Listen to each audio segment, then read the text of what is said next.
So, for dowry death, it required 4 elements. First, unnatural death of the woman. Second, within the 7 years of her marriage. Third, she was treated by the cruelty or harassment by the husband or the family members.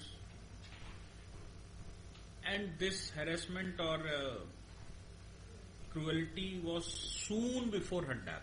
That is a very important point. Soon before her death. And the fourth point is,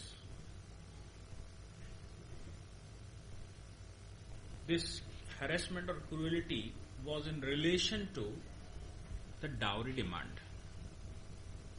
So the definition of dowry demand must be considered from Dowry Provision Act.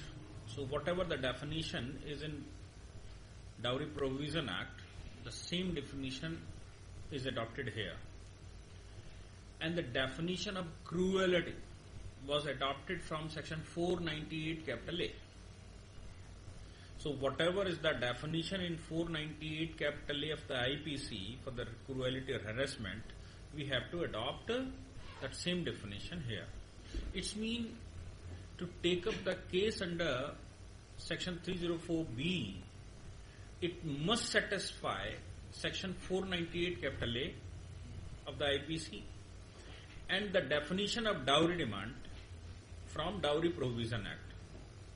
And the marriage must be within 7 years of age of our marriage, and unnatural circumstances that death. Section 304B is very hazardous section.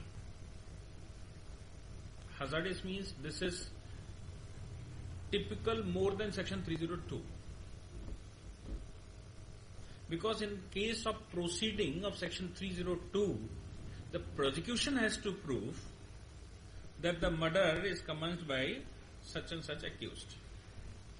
But 304B is very typical because as per the Evidence Act, the court will presume in these circumstances that the husband or the family members are the murderer. And if they are the murderer, the court will presume it, then it is the responsibility of the husband or accused to disprove it. And it is a very typical work to disprove.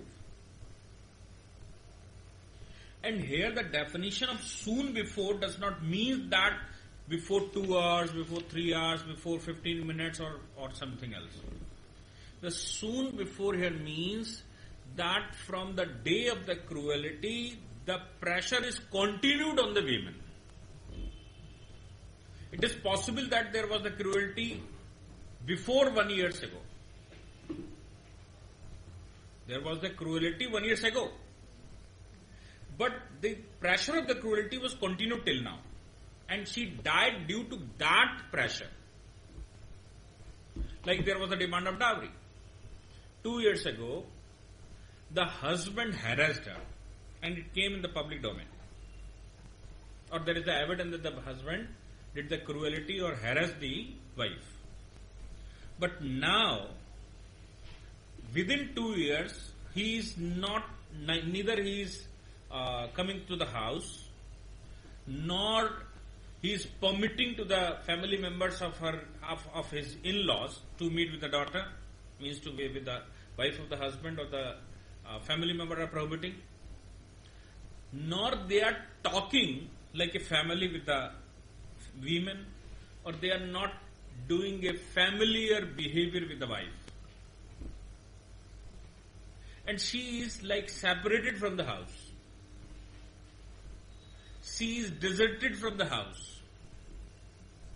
Not deserted outside of the house. Within the house she is deserted. No one is talking with her. No one is eating the food she is making. No one is responding whatever she is asking. Husband is not talking. Husband is not behaving like a husband.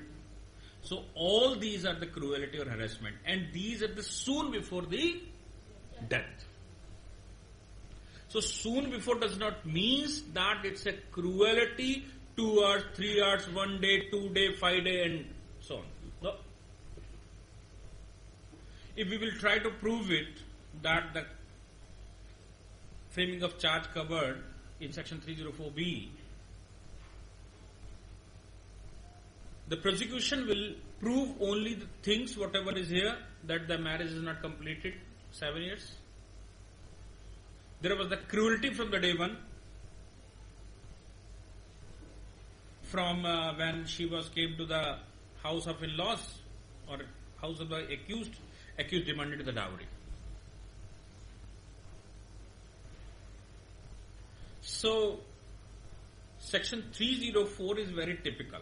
If these 4 things are proved by the prosecution, keep in mind also that 304 capital B is not attracted automatically. The prosecution has to prove these 4 things. If the prosecution is able to prove these 4 things, then the burden of proof goes to the accused, in-laws of the dead wife or the husband. So when the burden of proof goes to them, it is very typical work to disprove that I am not a criminal. First burden of proof will go to the prosecution to prove the 4 things. Not in this case. In all type of presumptions, there is some conditions. In all type of presumptions, there is some conditions. These conditions are to be fulfilled by the prosecution. Then the court will presume. Otherwise, the court will not presume it. Automatically, court will not presume. Like the prosecution will produce some witnesses. They will say that before me, the husband demanded the dowry. I know it. She wrote a letter to me. And on that letter she said this and this thing. Or she called me. She met me in the market and she said to me,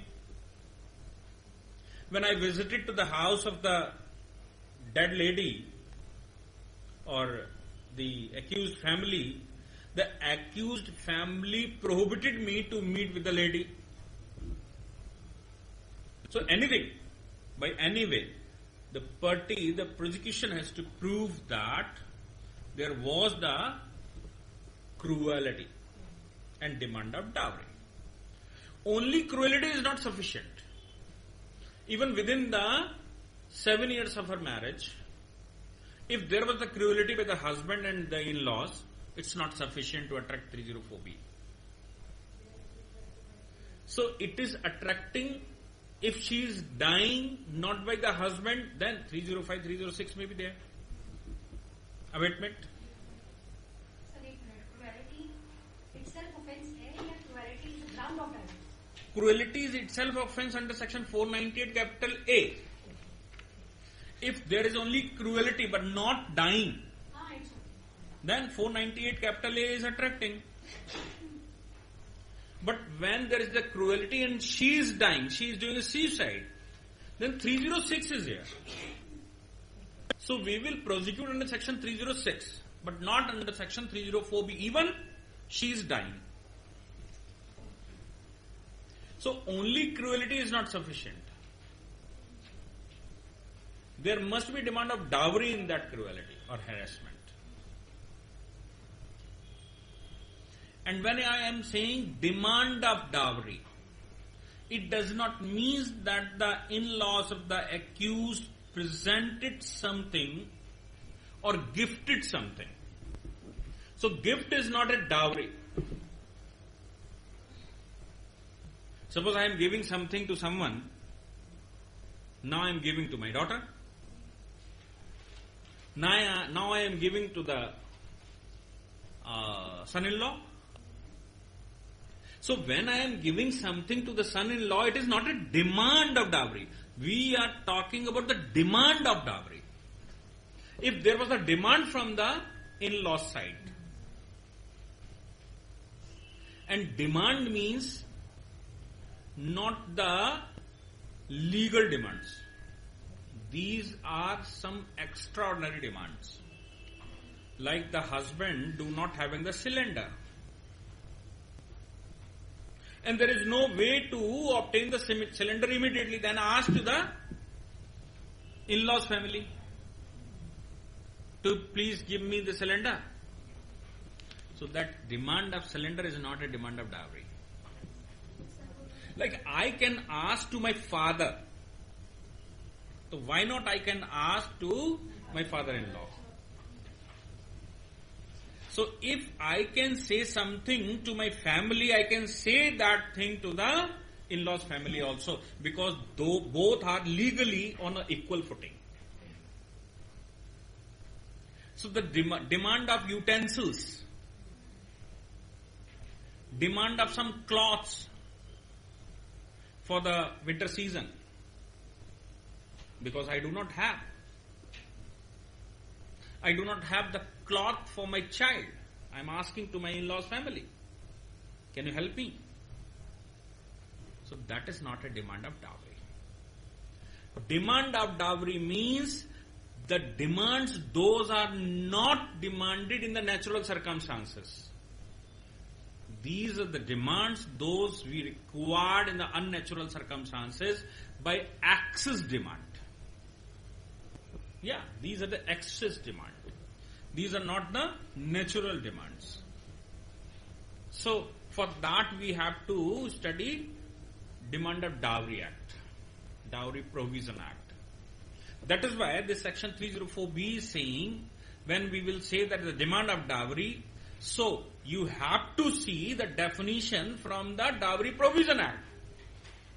So whatever demand is not covered by the Dowry Provision Act, that is not a demand of dowry. Sir बच्चे जो emotional blackmail करते हैं, हम मर जाएंगे, हम ये करेंगे, और पेरेंट्स के ऊपर इतना प्रेशराइज करते हैं, इतना पैसा दो, ये दो, वो दो, वो कोई रियलिटी नहीं है. No, that is also the cruelty. वो भी होगा ना. That is also the cruelty, harassment. So that is the harassment. But these are your childs, so we don't mind. अच्छा, इन-लॉज को बोल दे तो माइंड है, अगर हम अपने पेरेंट्स को बोले तो माइंड नहीं. हाँ, वही तो कह रहे हैं कि वो जो सास है ना, वो सुई की नोक के बराबर भी सास है. बट ये ट्रूथ है, आप कह रहे हैं ना सारे ऑफेंसेस बीच में हैं, आईपीसी में वो कहाँ है जो बच्चे टॉर्चर करते हैं? नहीं है ना, है सब कुछ है. ऐसे इमोशनल ब्लैकमेल करते हैं कि कुछ होगा. नहीं, अपना केस नहीं बता रहे, वैसे बहुतों के साथ ऐसा होता है. नहीं, आपका केस भी हो तो भी बात तो वही है ना. So this is the thing, when all the family members oblige, when my child so may demand, I will manage it.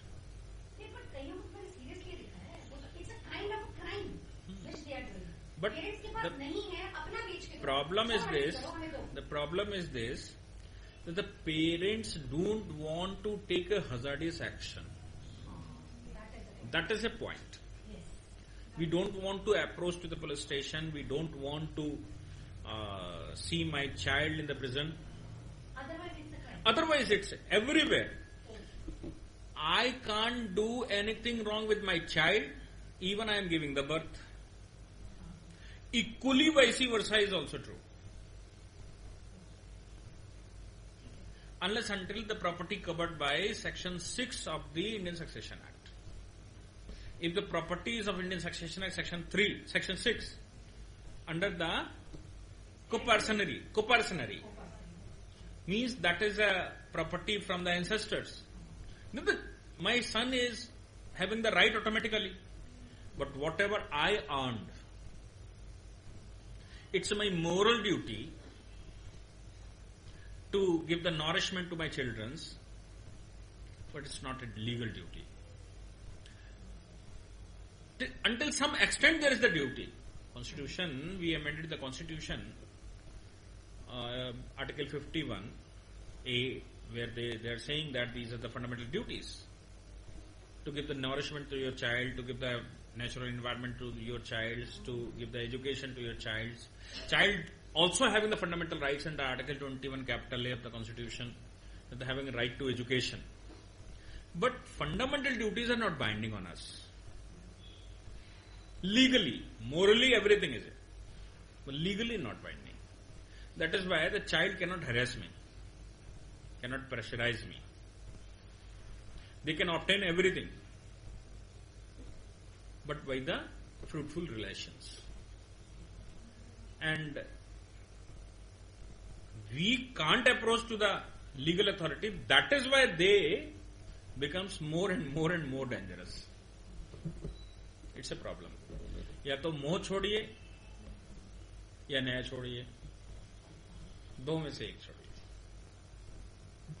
और या फिर तीसरा एक और तरीका था, you have to guide your childrens with the personality development. We are guiding our children with the commercial development, not with the personality development. So if I guided my child and upbringing of my child was with the personality development, then these type of situation will never come. So it's our problem. You were asking something. Okay. So and under section 304B, see, in the same type of circumstances, but in lack of any one point of section 304 capital B, there may be 306, there may be 302, there may be 498 capital A, there may be 304 capital A. In case of negligence, there was no incident between us and my wife, but she was not well. I didn't care her because I had some work somewhere else, and due to this negligence, she died. So it's a negligence. So, as per the degree of my sincereness, it will depend that where the case will go. And if all the, 304B is saying that all the points must be satisfied concurrently. If anyone will lack out of these, then 304B is not attracted. Okay. So, when we will go to the Evidence Act, section 101, 102, 103, 104, 105, there is the burden of proof, that who have the burden of proof. And keep in mind, always keep in mind, that whenever we are saying that there is the burden of proof, or it's a presumption is always rebutable. Presumption is always rebutable. If you are having the evidence, then you may rebut the presumption. But if you are not able to rebut the presumption, then due to that presumption, the court may punish you. Okay?